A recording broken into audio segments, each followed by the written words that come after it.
We are gonna use this to build a motorbike to bring to Maker Faire Prague. But as I'm gonna be flying there, it has to fit on a suitcase. So I had to mock up the shape of the smallest motorbike that I can ride that also fits on a suitcase, and I think I've got it. And I want to use these wheels from a lawnmower, but these are a bit too square for a motorbike, like leaning and stuff. But I know a trick, because I designed these rims to be way narrower than usual, so the two rings inside the tire are closer, and when you inflate the tire, the sides cannot move outwards, and now the tire is round, or at least round enough for a motorbike. And now we need a frame for the wheel, so I printed this. And these two parts together will make what's basically the frame of the motorbike.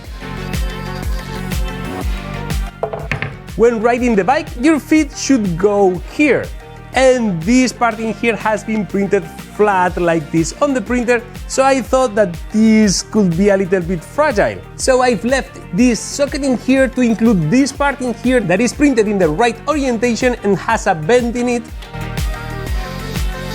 It kind of preloads the floor, making it stronger, hopefully. To power these kind of projects, these tool batteries are great, so I'm gonna use a couple of these batteries and a couple of these adapters to power the mini motorbike. So I will make the holes to fasten them to the frame and then disassemble them to replace the wires with ones of a thicker gauge. Although honestly, these wires are too thick, but I ran out of the thinner one, so this will do. Now I'll put them back together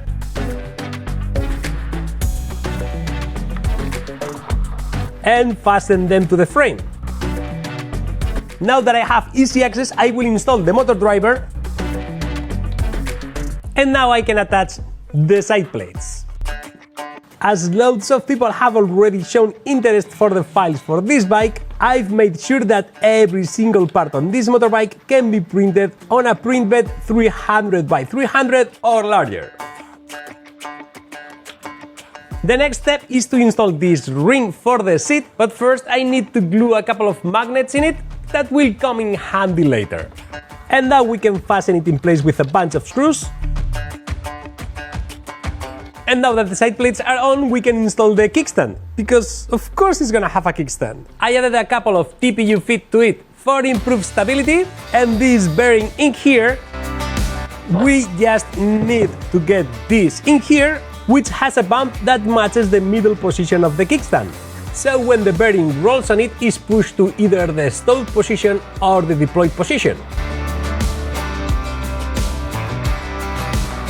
And I added these bumps to the TPU feet, so when you stow the kickstand, doesn't make a horrible noise. And just like that, we have a bistable kickstand. I'm way too proud of this. The bracket for the steering column is next, but first I will take the opportunity to route the cables because now it's going to be easier. The brake cable sleeve, power for the electronics, the accelerator signal, and the cable for the rear lights. And now if I pass the brake cable sleeve through this hole in here and the other three cables through here, I can now fasten the bracket in place. Next is the fork for the front wheel that goes here, and for this I will need a shaft that goes through here, but this has become a critical part of the motorbike because of the forces, the size, my weight, and the original plan is to have a 3D printed shaft with a bunch of screws, but I didn't have enough time to test it and I didn't want to risk it, so it's time for today's video sponsor, PCBWay. I designed a multi-part shaft assembly and went straight to PCBWay, uploaded the model, selected the amount, selected aluminum as it is important for this to be light, and placed the order. The parts got here in no time, the quality is amazing, and they will even thread the holes for you. And they also do CNC machining, sheet metal fabrication, injection molding, and a lot more. And all of that in a whole range of materials and finishes to make your prototypes shine. And that makes PCBWay your one-stop solution to all your prototyping needs. And the quality is top-notch. So give PCBWay a try following the link in the description and use the coupon code PCBWay-IBANMIRANDA10 for $10 off of orders over $30. Only 100 coupons are available, so grab yours quick. And now let's get this on the bike. And for that we will need a thrust bearing, a spacer, and another bearing at the bottom. And now I can bolt this to the front fork and get it on the bike. Careful with the wires, the top bearing, another spacer, and it's ready for the wheel. A 3D printed axle and a couple of spacers, and the front wheel is in. And for the steering lock, I added a screw inside here that goes inside this channel, and that limits how much it can rotate so it doesn't self-destruct. And now that there is a steering console, I can attach the handles, starting with the easy one, the left one. It goes in with just a few screws. And now it's time for the right handle, which is also the accelerator, for which I'm gonna use this 10K linear potentiometer without the legs, because if not, it doesn't fit. The accelerator assembly requires a few steps. First the main bracket, then pass the wire through it, then a spacer for the potentiometer bracket, and a knob on the potentiometer. I 3D printed a leaf spring for the accelerator to spring back, and it goes first on the handle and then on the bike. And at last these two screws so it doesn't come out. Next we are gonna make some noise, because of course it's a motorbike and it needs one. Super loud. It goes in this bracket in here. For the light I'm gonna use one of these T10 connectors widely used in cars for the dashboard or the license plate lights, and a T10 LED light bulb. And now I need to carefully route all the cables through all the holes on each part. And before I get them on the bike, I first need to attach the brake bracket. Now the final pass-through of the wires, and now I can fasten both the horn and the light, a small reflector, and both covers. Now to make this shine and sound, we need power, but the two batteries that we are gonna be using here give us 36 volts, and these two work at 12 volts, so we are gonna use this. This is a DC to DC converter that will get us 12 volts from the 36 volt input. Now I need to join all the ground wires together and connect the lights and the horn to the 12 volts of the DC to DC converter via these switches, a momentary one for the horn and a regular switch for the lights. And this board in here to connect the potentiometer from the accelerator to the motor speed controller, using this Arduino in here. And to get the 36 volts from the battery, I made this adapter in here that sits in between the battery and the motor controller, and I also got a fuse in line in here, just in case. And it's time for the motor, for which I made this bracket in here. This is the bearing to support the motor shaft, and I will get this self-locking nut in here for the tensioning mechanism. And now I can get the motor on the bracket, the guiding bearings, and very important, don't forget the belt. Fasten everything, and it can go on the bike. And these two screws act as guides so the entire motor bracket can slide back and forth. And this is the belt tensioning bolt that will come in handy once we install the wheel. And speaking of which, it's time to assemble the rear wheel. And for this one I will need this air valve extension, because if not it will be impossible to inflate.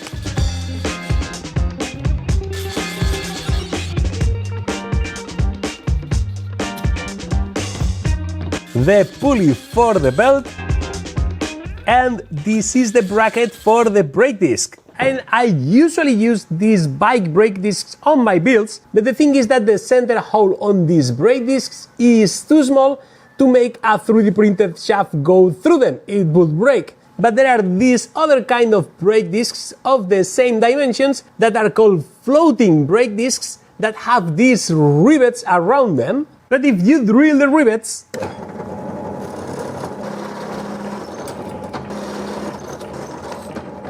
you end up with a disc with a much larger center hole that we can use with our 3D printed axles. And now that the disc is on the wheel, we need a brake caliper. So I will mount it in its own bracket and I will fasten the bracket to the frame. And back at the front, the brake lever with these two tiny bearings that goes in its bracket with its own self-locking nut. And believe it or not, this is the only way I found to pass the brake cable sleeve to the brake bracket through the light.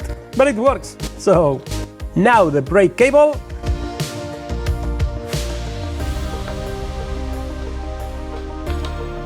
And at last we are ready for the rear wheel. Everything is so tight that it's a bit tricky to get the belt around the pulley, but it's doable. Now tension the belt using the screw that we installed earlier. And just to make sure that nobody touches the motor, I made this cage to cover it.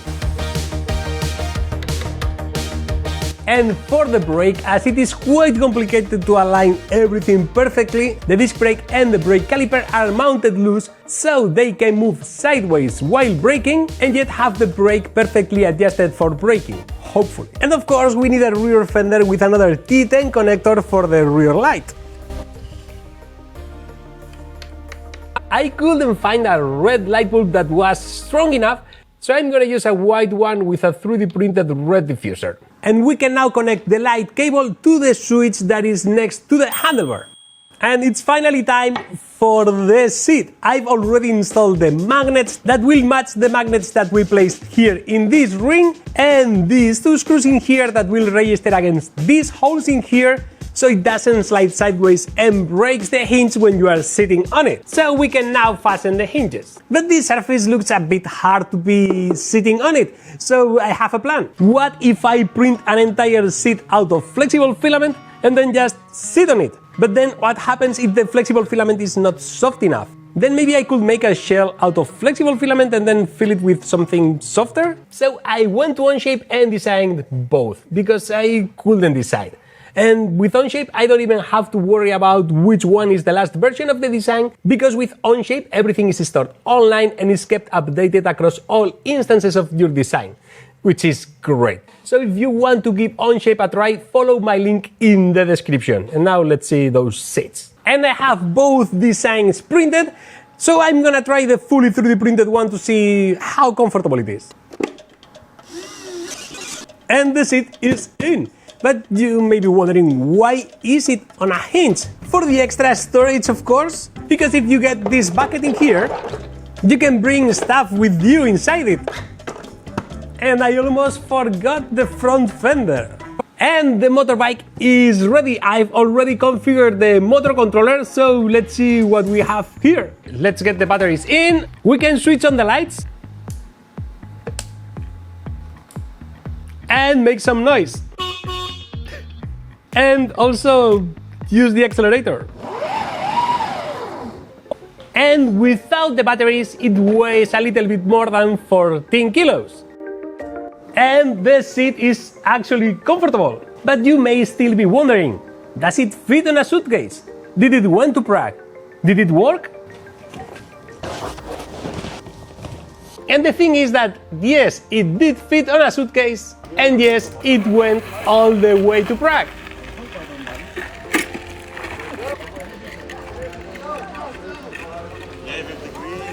As you can see, it works really well and it goes super fast.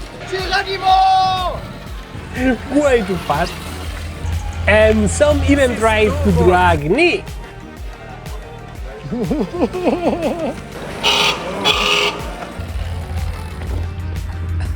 Did you like it? That's good. It's amazing. And at Prague Maker Faire there was this contest about bringing your own project in a suitcase, and it seems that they liked it there too. The winner is Miranda. I had to leave on a flight early, so I wasn't there to pick up my trophy, but so thanks a lot to John from Proper Printing for picking up my trophy, and to David for making it. 3, 2, 1, 0! Right. Oh, I got challenged. Oh wow. Well, that's what he said. Well raised, well raised. Can I have the goal? Yes. Yeah, do this there. He destroyed his opponent. Thanks, man.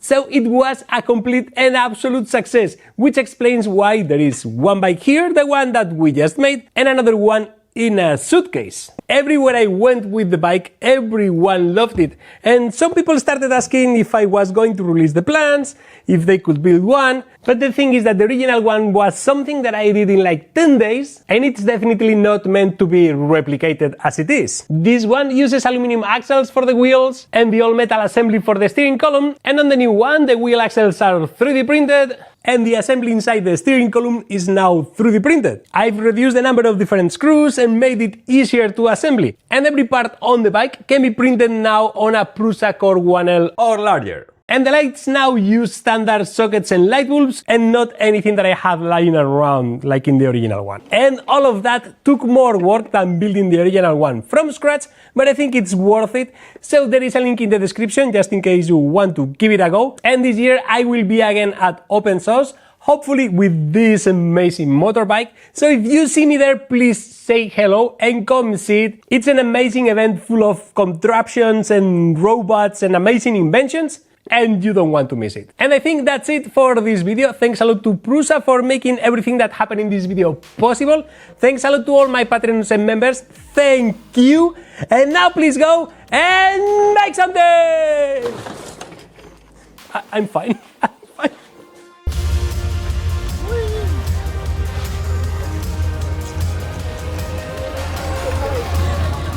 Brake, please brake.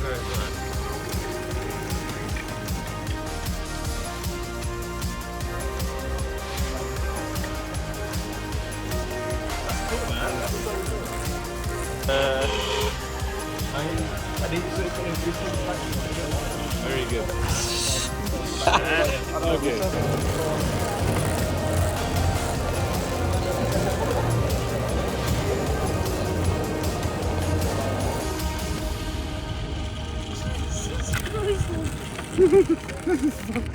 When it cuts, it scares you.